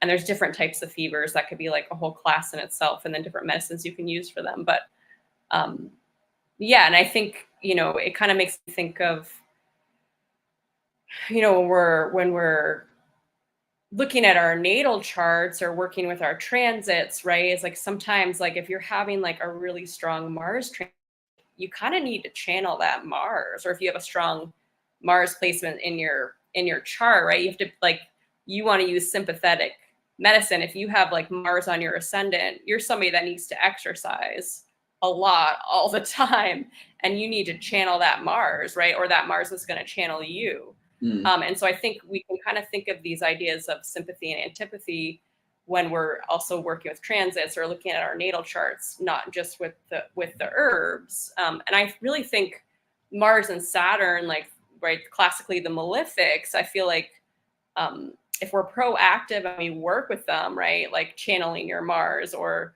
creating the structures and boundaries and embodying your own inner authority in your life, right, and then you don't have life kind of putting boundaries and outside authority coming in on you so much because you're being proactive and working with those things already.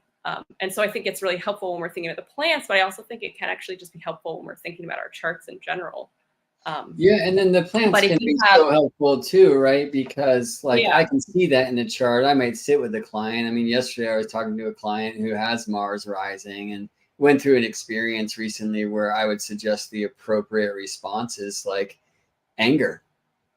But she's also massively compassionate, and that was like the principal signature of the chart. And so anger wasn't a thing that she's going to touch into. It's, you know, a negative emotion in the way that she's kind of coded to think of it. And it's like, well, I'm not going to convince you to go express your anger or to go punch a punching bag or scream into a pillow or whatever.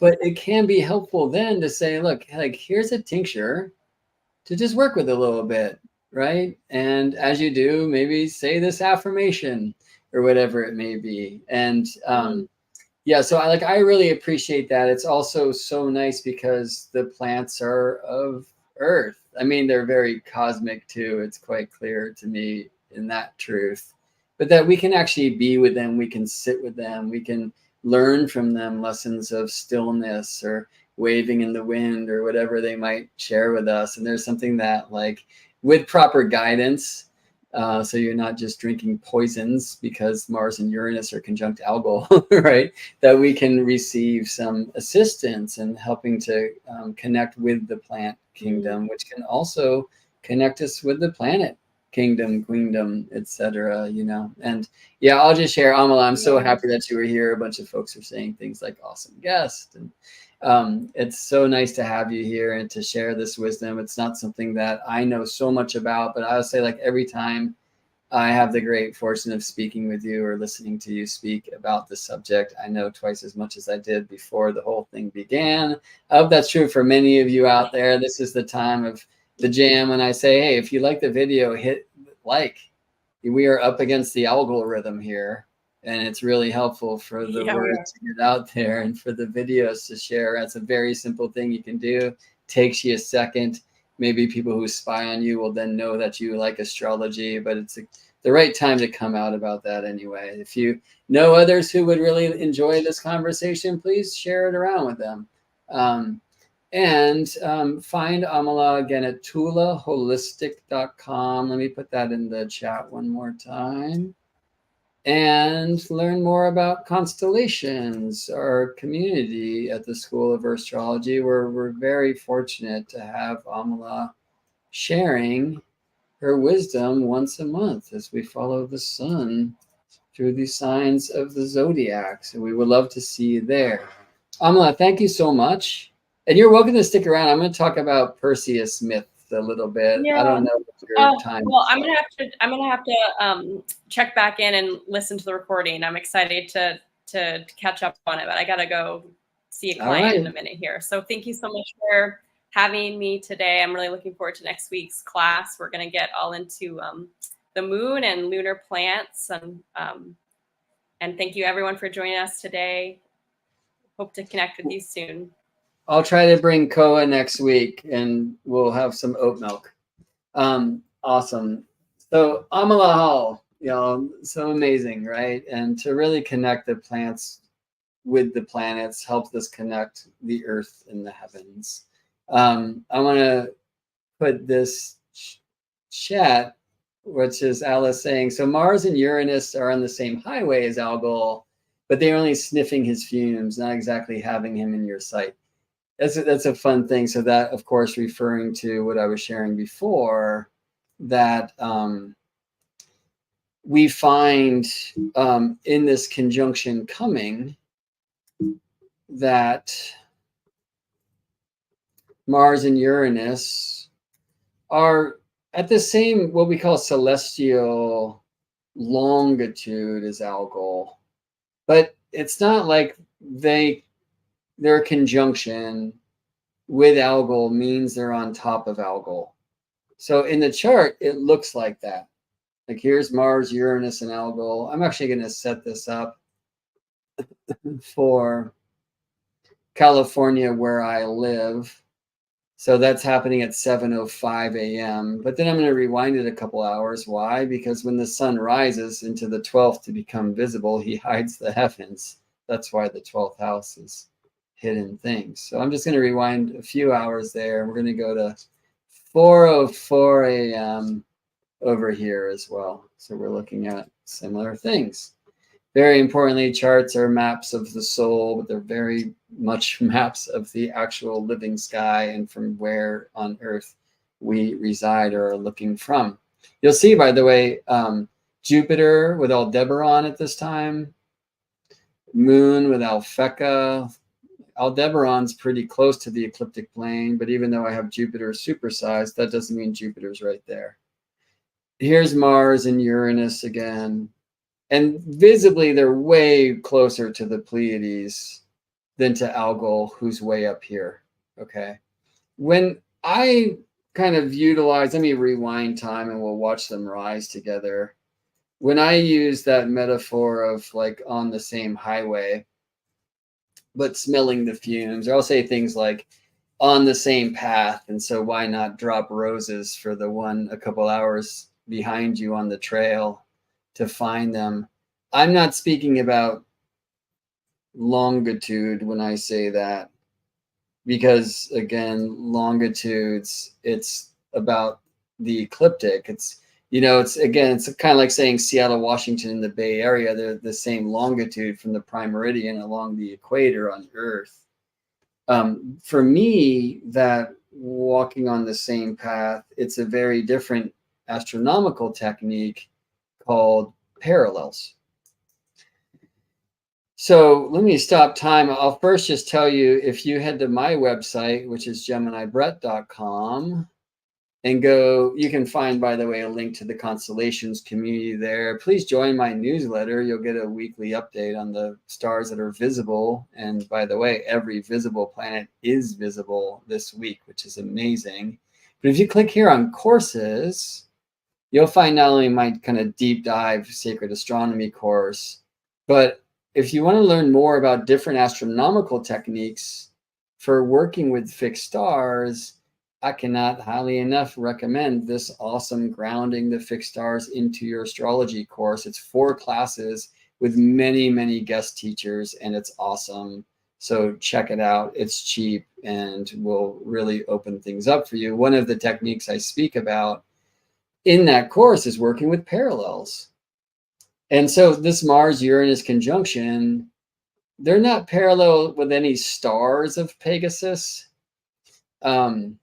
This kind of mauve line here shows you the path that they will take through the sky at that time. Here's Jupiter's path. They're kind of close. That means parallel. And that's what I think of as like being on the same path or being on the same highway, because like, let me see earlier this night, the Pegasus is rising here in the east-northeast. That'll be true for all of us, by the way. And then later, Mars, oops, I missed it.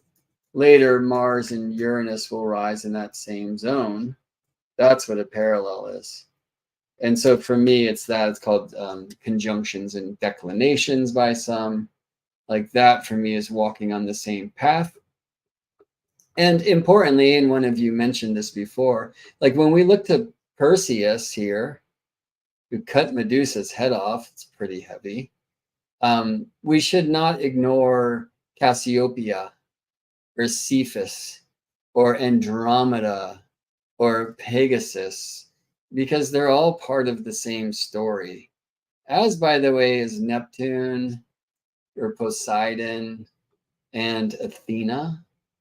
It has me wondering, actually, I haven't been tracking asteroids enough recently, maybe, but I was wondering where the asteroid Pallas who many will know as Pallas Athena, is at the time of this Mars-Uranus conjunction at the same zodiac projection as Algol? And the answer is generally across the way here at 20 degrees tropical Scorpio, and in a really strong trine with Pisces Saturn at the time, which is cool to see. So I'm hoping we can go together into some of these Scorpio places, but that also that we can do this in a grounded and mystical way. So I'm going to get into a little storytelling hour here, storytelling hours. Yeah, I mean, I hear this thing so often about Algol, that this Perseus, this warrior cutting the head of Medusa off, is just the patriarchy trying to behead the feminine. And it's like, apparently you haven't read the myth. And first of all, do what you will. As I was sharing before, I feel there should be as many astrologies as there are astrologers. I really loved, as I said very early on in that conversation with Améla, in my first conversation with Améla, her speaking about this practice of plant sits, and especially how I was so activated in hearing how she had her own personal connections to plants that might be different than what her teacher said they do or what the ancient books are. You heard that a few times there. Like, I think that is so important. It matters so much. So, Rosalind, I'm with you. Thank you, Améla.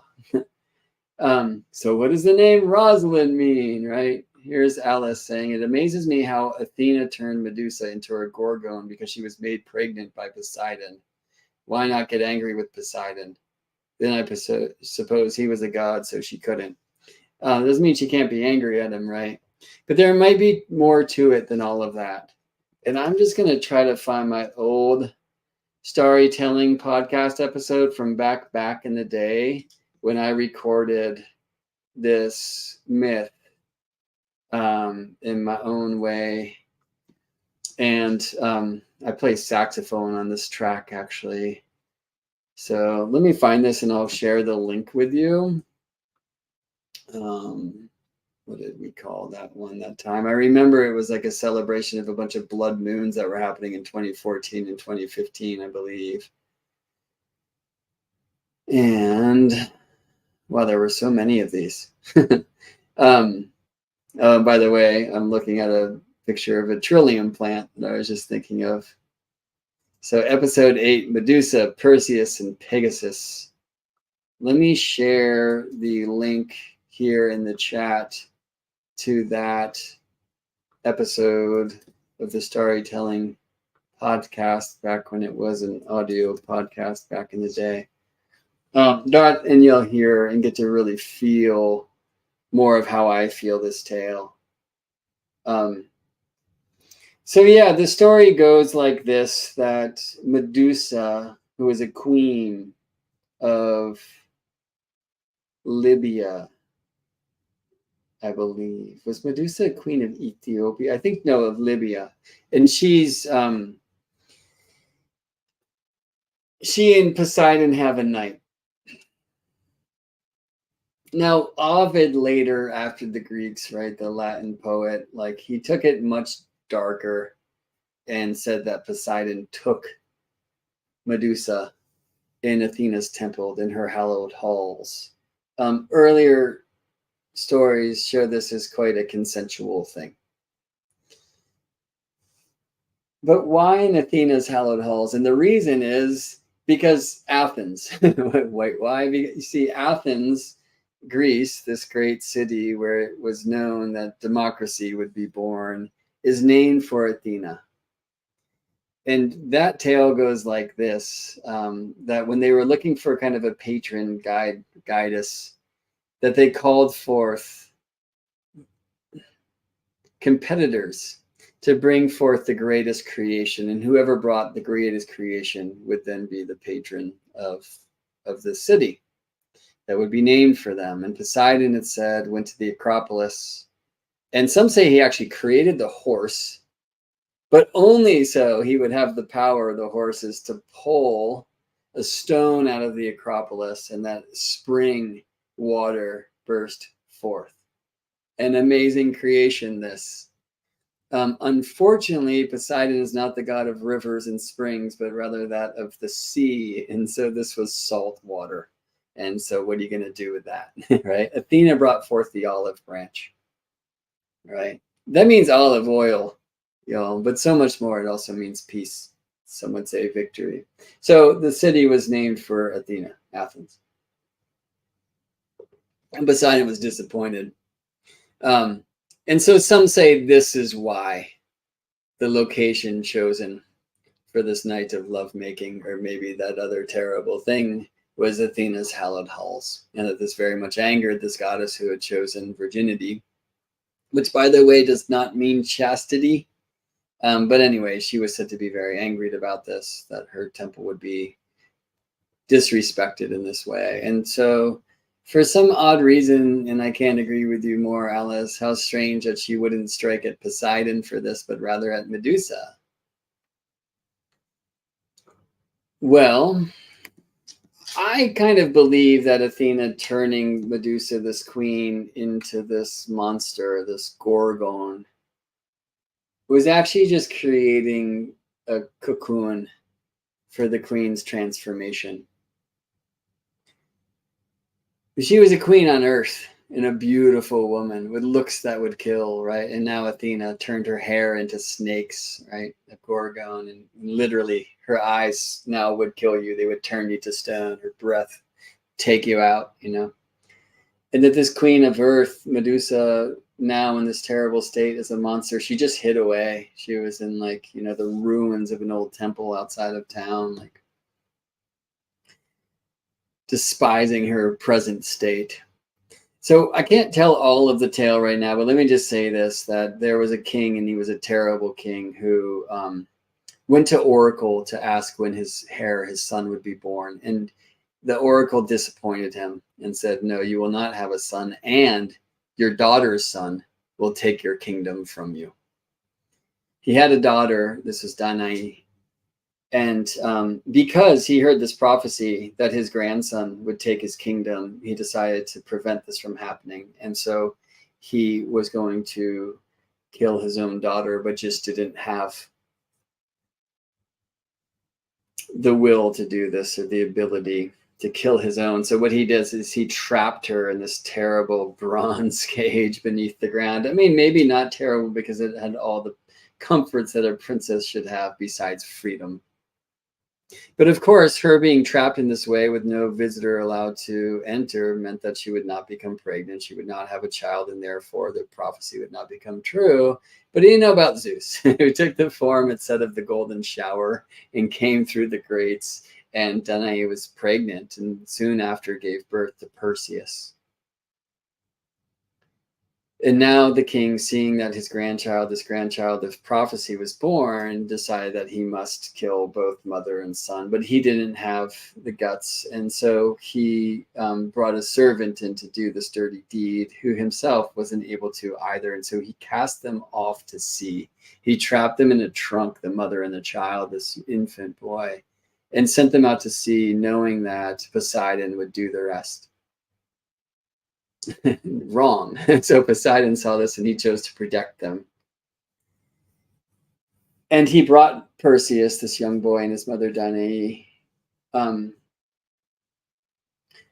the shores where a fisherman lived in a humble way with his wife. Now, interestingly, because this fisherman was actually destined to become king of a different land, not too far away.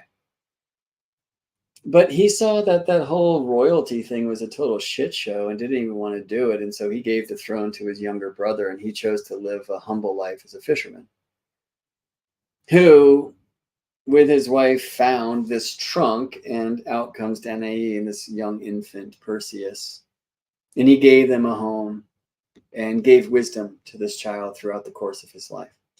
So Perseus grew up kind of broke and as a fisherman, living a humble life, with this, in a sense, adopted father, and his mother, who was just happy to be away from all of this royal scene and to live an innocent life as a human being.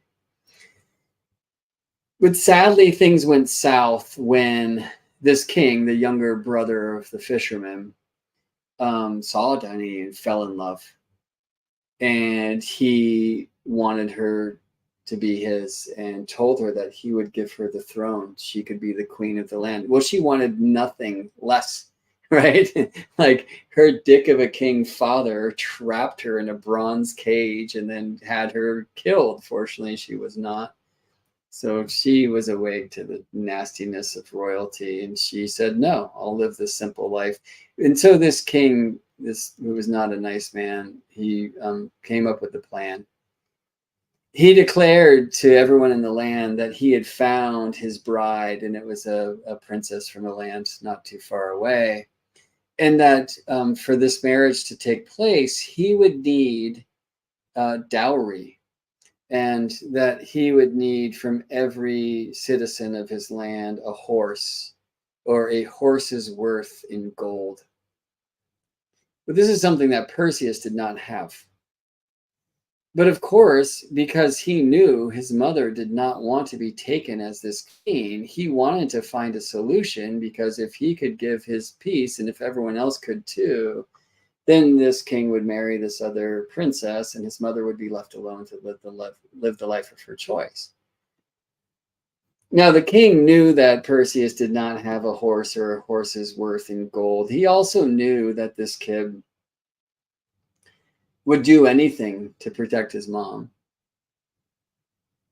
And so he made sure that the young man, I should say, Perseus, heard this rumor that what the king wanted more than anything else was the head of the Gorgon Medusa, this monster who it was rumored lived in the ruins of a temple outside of town.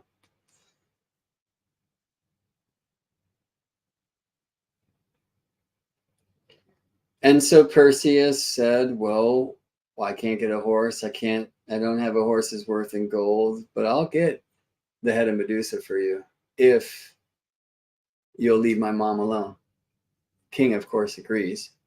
And he goes off on this fool's errand. And, the king had just dreamed into this whole scheme to get Perseus out of the way, because he knew you don't just take a warrior's mom. It's like bad things might result if you don't kill the warrior, and if you do, then the mom's never going to be happy as your queen, and all the things, right? You've all been through it. And so here comes this just master plan. This kid's going to go on a fool's errand. He's obviously going to die. He'll be a statue by tomorrow when he tries to interface with the Gorgon. But he received help, and he received help from who? From Athena, or Minerva, if you prefer the Latin. I see you. Right? Like, he was sent with the tools necessary and the wisdom, Athena, necessary to do this job. Athena, the very one who, by the way, midwifed by Prometheus, born from Zeus's skull, who had turned this queen of earth, Medusa, into the monstrous Gorgon in the first place. Why did she have to make it even worse? Was this revenge because of that night that Medusa spent with Poseidon in her hallowed halls? Seems like too much for a goddess of wisdom. Anyway, she gives Perseus, some say the spear, some say the sword. Some say he got the sword from Hermes, but he definitely got the shield from Athena, the reflective shield, along with the sage advice to never look the Gorgon in the eye, but rather only to look at her reflection in the shield. And some say it was Hermes that gave him the sword. We know Hermes lent him the winged boots so he could go and seek out the information of where the Gorgon is, and all wonderful things that I don't have time to share. But let me just say that he got there, he found her, and he cut her head off. Now, it's said that when the blood from Medusa's severed head hit the stones of this temple in ruins, that Perseus was born. Also interesting, Chrysaor, this great mythic warrior. And Hermes also had given the kid a purse where he could stash the Gorgon's head, and then we'd be safe because we can't see her eyes. You see, the eyes that will turn you to stone work also in death. And now he climbs aboard the back of the winged horse, and he flies off to go bring this treasure to the king, so he would leave his mommy alone. So before I even go further with the story, while too many these days, I think the popular story is that Perseus holding Medusa's severed head is the patriarchy destroying the divine feminine. Yo, he cut her head off for his mommy. For his mom. And to protect his mom from becoming a queen at the side of a shit king. Does that sound like the patriarchy, Tim? The patriarchy's in the story, but yo, this is the anti-patriarchy, friends. This is why I say, like, if you really want to connect to the heavens through the starry stories, like, learn the myth. You might find that it doesn't work for you. That's fine. You might find that it speaks through you in a different way than I would connect to that story, that I would share that story. I will tell you that if you really want to know the story, tell the story. Because as you tell it, you will find that you start adding information or taking some apart. Do you have the right to? Yes, this is the human responsibility. But at least honor the ancient tale and then branch from there. Right? And the ancient tale is that Perseus cut the head of the monster off to save his mommy from patriarchy. All right. So when I'm with Algol, I'm with all of these things. Now, the warrior climbs on the back of Pegasus, and flying home, he actually sees, let's say a damsel in distress, but it certainly was not. And so here's another story. This is Ethiopia. I confuse these two, not geographically, but whether Medusa was the queen of Libya or the queen of Ethiopia. One of those is true, and the other was ruled by Cassiopeia and Cepheus, who had no reverence for divine. And they were ruining their temples, taking the statues down, declaring that humans themselves were equal to the gods. And for this hubris, Pluto and Poseidon unleashed the Kraken on their town, the sea monster, and was going to destroy everything, but he stopped and said, look, we're going to completely destroy your land if you don't put the statues back up and reenact our temples. And for your hubris, you also have to make a sacrifice. So in the ways of old, your daughter will be sacrificed to the sea monster. And they're like, no chance. But their daughter, Andromeda, was a very reverent priestess, and she chose to sacrifice herself to save the people of this land.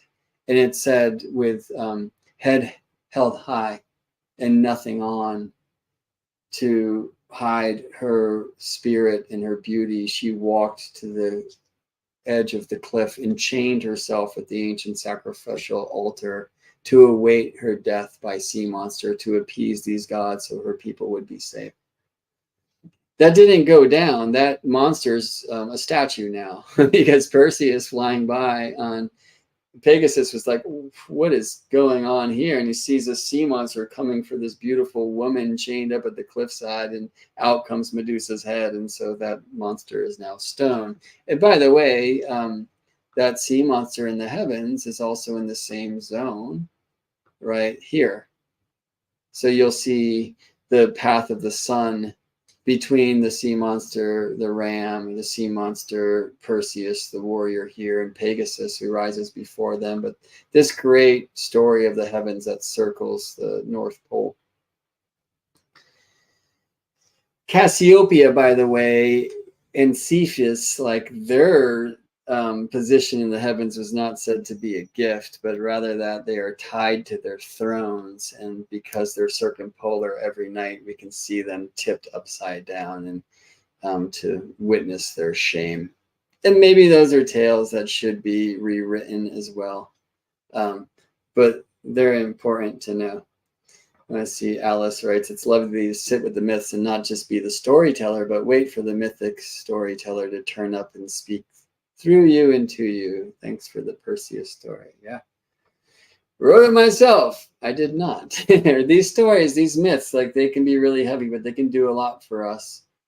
And so what about this plant association of Hellebore? I should just finish the tale. When Perseus now gets home with his bride, Andromeda,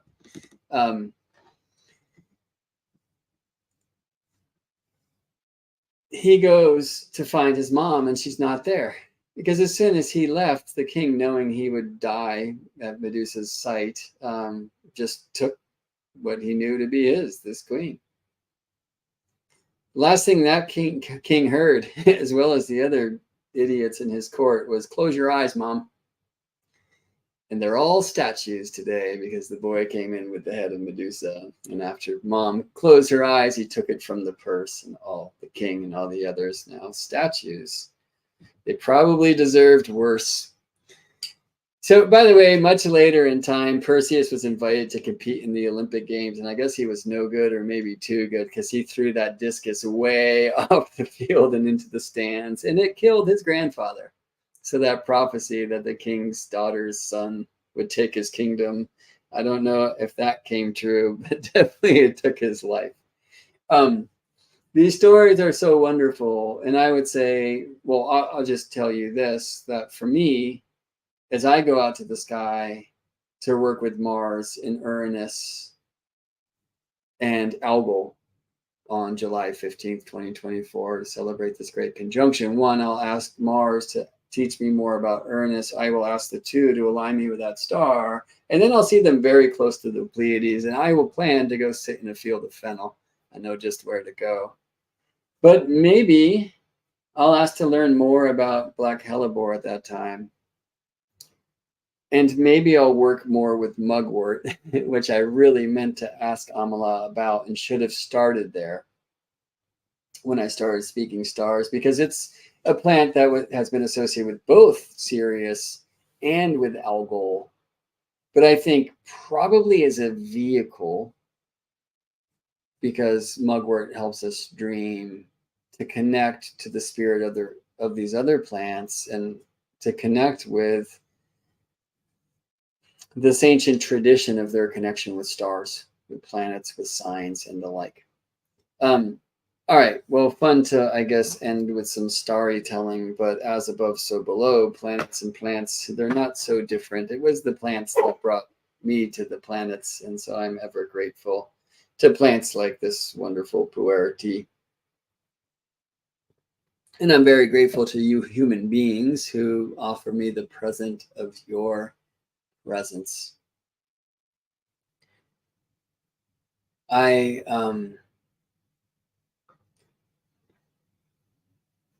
hope and thank you, PK, for this etymology. And thank you, Isabel, for whatever you just contributed through that bark. I hope you'll consider joining us in the School of Earthstrology's membership community, Constellations. So GeminiBrett.com/constellations. The link is in the chat. That one's pretty easy to type. If you don't have the time, but you'd still like to give back, GeminiBrett.com/donate, or head to GeminiBrett.com and book a session. I just became a dad, and I'm trying to figure that out. So I'm kind of stressed about, the future more than I once was, and how can I provide in those things? And it can be very helpful if you choose to support the work to help settle me down. But I think there's plants for that too. So also, again, you can find Améla at Tula, T-U-L-A, holistic, HOLISTIC.com to book an Astro-herbalism consult. How magical would it be if she received a couple bookings after she came here on StarryTelling Hour? I'm also really appreciative of those of you who have been leaving live comments. If you're watching this video at a time that I currently perceive to be the future, please leave a word. I'd love to know how this worked for you, how you received this. And I guess a question that I have is, would you like me to have more guests on the show? All right. See you in space, friends. Be well.